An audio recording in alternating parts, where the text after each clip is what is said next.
Plato considered Socrates to be the best and wisest man in all of Athens. When Socrates was brought to trial and sentenced to death on trumped-up, politically motivated charges, Plato was infuriated and distraught.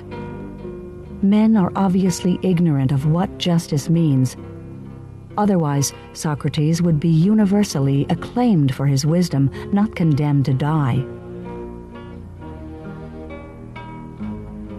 Plato found himself confronted with a question of monumental importance. How can the true meaning of justice be taught to the people of Athens? If the polis is morally ill, how can it be healed? Plato's concern for the spiritual and intellectual well-being of Athenians was the driving force behind his work, captured in dialogues written with great genius and elegance.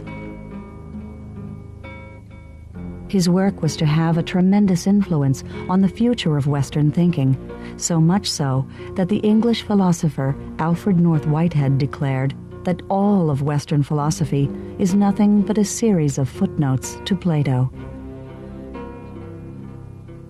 In what is perhaps his best-known dialogue, The Republic, Plato examined the nature of government and concluded that a good ruler is the one who offers that which is good, beautiful, and fair. Therefore, the good ruler must know the principles by which something can be known to be good, beautiful, or fair. Therefore, the best ruler is the philosopher king, who understands why it is good to be just. For Plato, justice was central to the health of the Republic. In the first book of the Republic, he explains that he's going to talk about why justice is worthwhile. He starts with a dispute with somebody who thinks justice is for fools. Anybody who can get away with being unjust will certainly do so. Plato's Republic is the first systematic work of philosophy. That's why I consider it in a way the first philosophical work. There are other things that come close, but there's nothing like the Republic. It sort of comes out of some precedents, of course, and out of tradition, but it is an explosion. It's not just a book. I think that in the Republic, Plato doesn't appeal to the laws commanded by God. He really goes the other way and appeals to the good. He says at one point that everybody, in whatever they do, is seeking the good.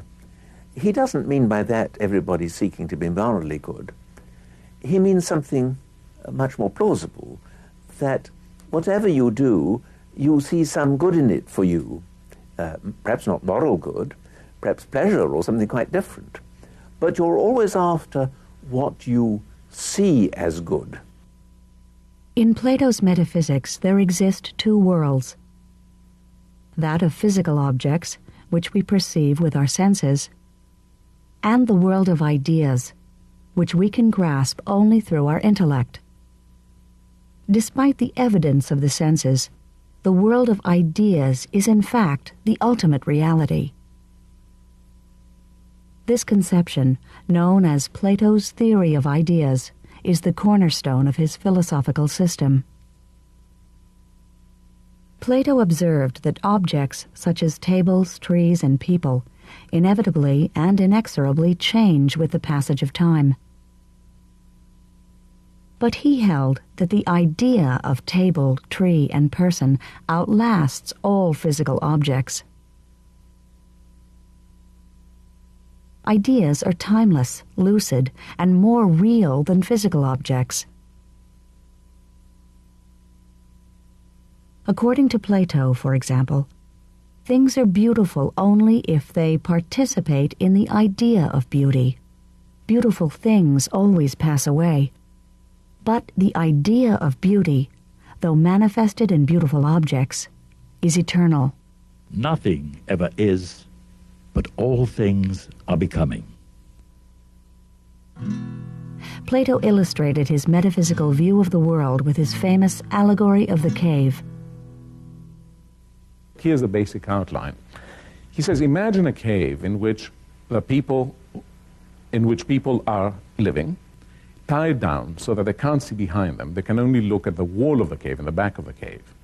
Behind them is a ledge that separates them from other people who are standing behind the parapet, who are holding puppets on their hands over the parapet. So you can't see the people behind the parapet, you can only see the puppets they're holding up and they're moving around.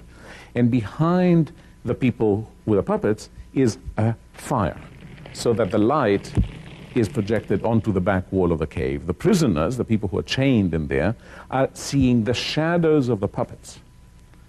But since that's all they know, they think that's reality, that's authentic, that's the essence of the world. In fact, not only are the shadows they're seeing not real, but the puppets they're seeing the shadows of are not real. Real things are only outside the cave. That's where objects, trees, and real human beings and animals and minerals are. And these are illuminated not by an artificial fire, but by the sun. The things we perceive make up what Plato called the sensible world. We can't have accurate knowledge of the sensible world, only opinions. That is why my notion of fairness may be different from yours. But by means of reason, it is possible to transcend the noise of everyday existence and pass through to what Plato calls the intelligible world. The highest of idea is the idea of the good, which lights up the intelligible world just as the sun illuminates the earth. Until the person is able to abstract and define rationally the idea of the good, and unless he can run the gauntlet of all objections and is ready to disprove them, not by appeals to opinion, but to absolute truth, never faltering at any step of the argument, unless he can do all this, you would say that he knows neither the idea of the good nor any other good.